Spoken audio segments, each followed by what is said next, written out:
রাজনৈতিক দল হিসেবে জামায়াত ইসলামের বাতিল হওয়া নিবন্ধন ফিরে পেতে আপিল শুনানি মঙ্গলবার দ্বিতীয় দিনের মতো অনুষ্ঠিত হয়েছে। প্রধান বিচারপতি ডক্টর সৈয়দ রেফাত আহমেদের নেতৃত্বে আপিল বিভাগে আজ দ্বিতীয় দিনের মতো শুনানি শেষে ২১ জানুয়ারি মঙ্গলবার পরবর্তী তারিখ ধার্য করা হয়েছে। আদালতে জামায়াতের পক্ষে শুনানি করেন ব্যারিস্টার এহসান আবদুল্লাহ সিদ্দিকী, অ্যাডভোকেট মোহাম্মদ শিশির মনির। শুনানিতে জামায়াতের আইনজীবীরা বলেন, জামায়াতের নিবন্ধন বাতিলের রিট রাজনৈতিক উদ্দেশ্যে করা হয়েছিল। গত ২২ অক্টোবর রাজনৈতিক দল হিসেবে জামায়াত ইসলামের বাতিল হওয়া নিবন্ধন ফিরে পেতে খারিজ হওয়া আপিল পুনরুজ্জীবিত করে আদেশ দেয় আপিল বিভাগ।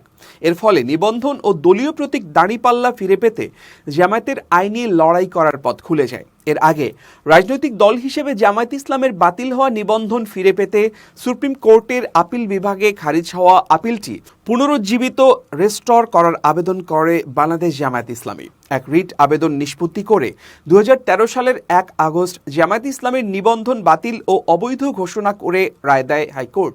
এরপর ২০১৮ সালের ৭ ডিসেম্বর জামায়াত ইসলামের নিবন্ধন বাতিল করে প্রজ্ঞাপন জারি করে নির্বাচন কমিশন। পরবর্তীতে হাইকোর্টে রায়ের বিরুদ্ধে আপিল করে জামায়াত ইসলামী।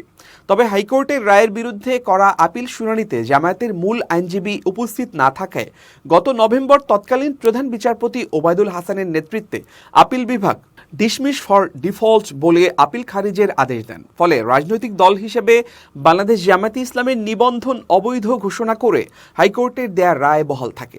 অ্যাডভোকেট মোহাম্মদ শিশির মনির বলেন, আপিল বিভাগে পেন্ডিং মামলাটি পূর্ণাঙ্গ শুনানি হয়ে নিষ্পত্তি হয় নাই, ডিসমিস ফর ডিফল্ট হয়েছে।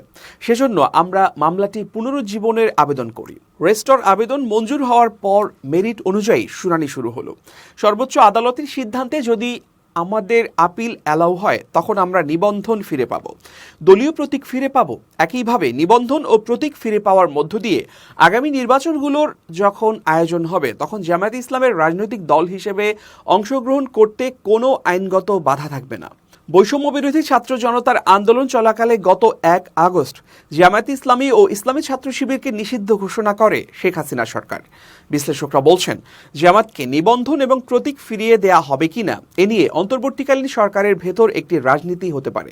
জামায়াতকে নিবন্ধন দেওয়ার আগে সরকারের ডিপ স্টেট থেকে তাদের পছন্দ অনুযায়ী প্রতিশ্রুতি ও ওয়াদা বাস্তবায়নের শর্ত দেয়া হতে পারে। সবই ঘটতে পারে বলে মতামত বিশ্লেষকদের একাংশের।